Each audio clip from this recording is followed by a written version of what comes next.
Ya ini kemudian menyentuh rasa emosional kita semua ya. Mengapa kemudian ini bisa terjadi? Dilakukan oleh seorang calon dokter spesialis anestesi.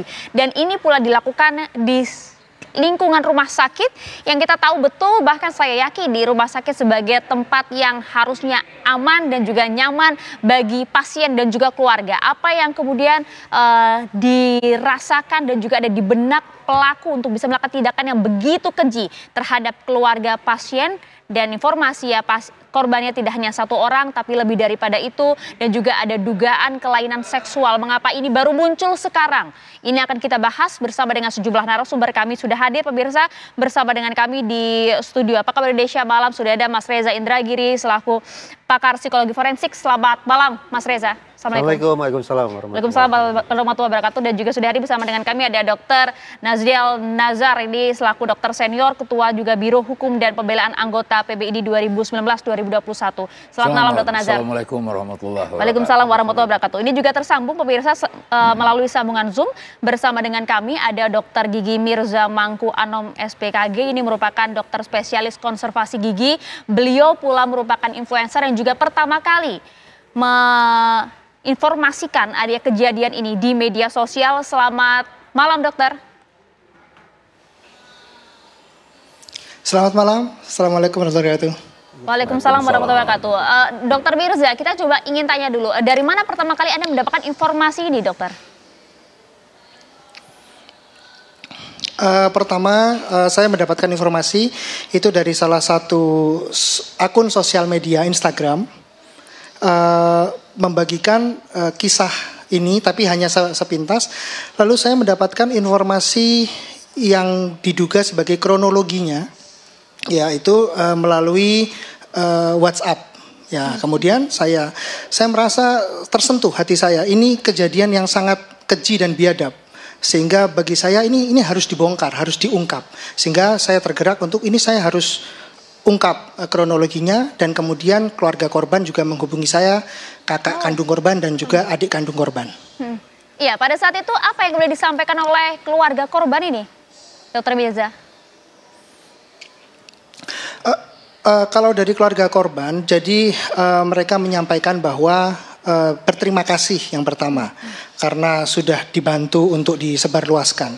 Lalu yang kedua meminta untuk dibantu tetap dikawal, dan yang ketiga mereka menceritakan kronologinya versi dari keluarga. Tentu tidak sedetail kronologi yang sudah beredar di sosial media, karena dari keluarga juga dapat informasinya dari RSAS atau dari universitas itu tidak begitu lengkap. Nah, sehingga pada akhirnya dapat press release dari polisi, kemudian ini menjadi terbuka gitu. Oke. Intinya keluarga menceritakan seperti itu dan menceritakan bahwa kejadian tanggal 18 itu pelaku itu sempat direkam dia sedang mondar-mandir di lorong rumah sakit.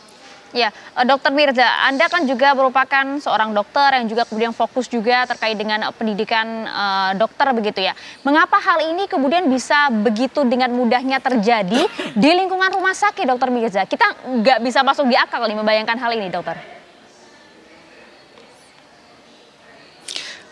Oke, baik, terima kasih. Jadi pengalaman saya ya dan informasi yang saya dapatkan dari sekitar bahwa rumah sakit itu adalah suatu fasilitas publik yang harusnya menjadi tempat yang aman buat pasien. Namun kita perlu ingat juga bahwa di situ banyak sekali tenaga medis yang sibuk ya, dan peserta pendidik spesialis, PPDS, PPDGS mungkin, dan juga koas itu kan juga belajar di rumah sakit itu. Yang harusnya menurut saya, dan itu sudah pasti sudah dilakukan, ini dalam tanggung jawab dari kampus dan rumah sakit dan juga dosen. Tapi dosen itu juga sebagai fungsional atau dokter praktek di situ, dan banyak sekali kegiatan. Jadi beban dosen terlalu besar menurut saya. Jadi sehingga pengawasan ini sering lolos, sering tidak terawasi, sehingga terjadi masalah-masalah seperti ini, bahkan bullying dan lain sebagainya, senior dengan junior dan lain sebagainya. Ini tidak sepenuhnya diketahui oleh pihak kampus atau rumah sakit gitu. Oke, Dokter Nazar, Anda juga sepakat itu kan mungkin salah satu penyebabnya, lagi-lagi kita dengar ya ada ulah dari dokter PPDS yang melakukan tindakan yang begitu keji, Dokter Nazar. Iya, kalau terlebih dulu Bismillahirrahmanirrahim. Terima kasih pertanyaannya. Begini, terlebih dulu formal saya harus menyampaikan, walaupun tidak cukup hanya duka dan bela sungkawa, nggak cukup. Walaupun saya tidak sampai hati juga mengatakan ini suatu perbuatan biadab seperti yang dikatakan tadi. Duka kami itu bagi korban dan juga bagi organisasi kami, sejawat pelaku itu. Nah, sederhana kita dengan mudah mengatakan ini pasti ada suatu kelainan mental. Tetapi buat saya tidak cukup hanya itu.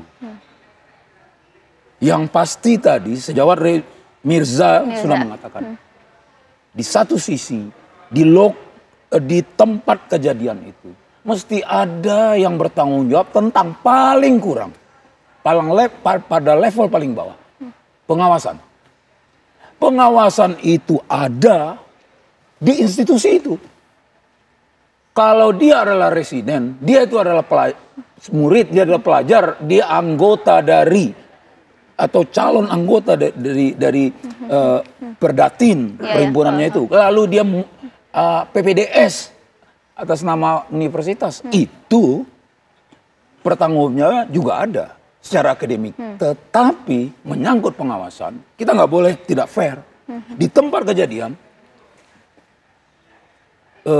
Rumah Sakit Hasan Sadikin bertanggung jawab penuh tentang itu. Persoalan porsinya bagaimana, itu ada SOP, ada ketentuan, ada aturan-aturan yang bisa diikuti. Jadi nggak bisa lepas dari itu. Saya teruskan bahwa dengan dilepaskannya, as soon as possible dia dikembalikan ke fakultasnya, kembalikan ke bagiannya, dikembalikan ke universitasnya, itu oke, administratif. Tetapi itu tidak menghapuskan tanggung jawab waktu dari situ. Oke, tanggung jawab di situ kuncinya, Dokter Nazar ya, termasuk dan juga dokter. Dia baru pada semester kedua kalau saya tidak salah. Itu baru melewati 6-7 bulan. Itu dia, sampai di sana, Dokter Nazar. Ini baru 2 semester, masih murid PPDS. Mengapa dia kemudian bisa begitu leluasa melakukan tindakan ini, menggunakan obat bius dengan seenak dia sendiri gitu ya, dokter ya, begitu biadab tindakannya dilakukan di lingkungan rumah sakit. Dokter Mas Reza, Anda bisa menjelaskan hal ini. Apa yang kemudian ada ya di benak pelaku ini? Justru kefasihan itulah. Tadi kan dokter mengatakan ini semester 2. Muncul pertanyaan, kok bisa-bisanya calon dokter spesialis yang baru semester 2 tapi sudah sedemikian fasih melakukan kejahatan itu. Kenapa saya gunakan kata fasih? Karena begitu saya simak kronologi peristiwa sebagaimana yang dimuat di media massa, begitu lancar dia memilih lokasi, begitu jitu dia memilih waktu, begitu dahsyat dia memilih instrumen kejahatan yang akan digunakan untuk melumpuhkan calon korbannya.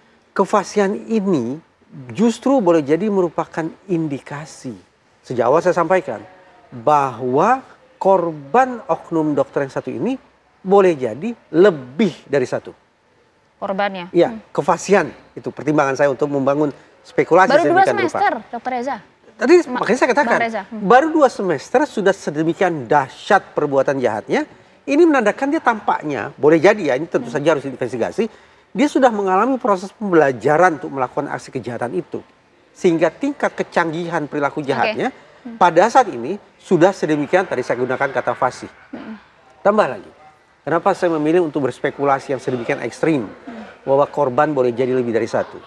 Ada riset yang mengatakan, simpulannya, kalau kita bicara tentang pelaku perkosaan yang berulang, berarti residivis, kecenderungannya apa? Trennya apa? Setelah dia memangsa 5,8 orang korban, baru dia berurusan dengan hukum. Artinya, korban pertama dia lolos, korban kedua pelaku juga lolos, korban ketiga lolos, korban keempat lolos, korban kelima lolos, menjelang masuk ke korban keenam, baru dia dipergoki oleh hukum. Atas dasar hasil studi ini, maka izinkan saya, mudah-mudahan tidak bermaksud untuk mendramatisasi atau membuat situasi menjadi penuh dengan kekalutan, tetapi saya pikir demi kepentingan kita semua, agar tingkat kewaspadaan kita super maksimal terhadap oknum dokter jahat ini, izinkan saya untuk membangun spekulasi sejauh itu. Itu yang juga kemudian sedang diselidiki oleh pihak kepolisian, di mana polisi juga kemudian menyampaikan nampaknya korban lebih dari satu, diduga ada 3 korban di sini yang kemudian memang masih dimintai keterangan. Dan pula yang kemudian membuat kita tercengang juga, pelaku diduga memiliki kelainan seksual. Pertanyaannya, mengapa itu baru muncul sekarang? Dr. Nazar, jawab nanti. Sesaat lagi kami akan kembali untuk Anda.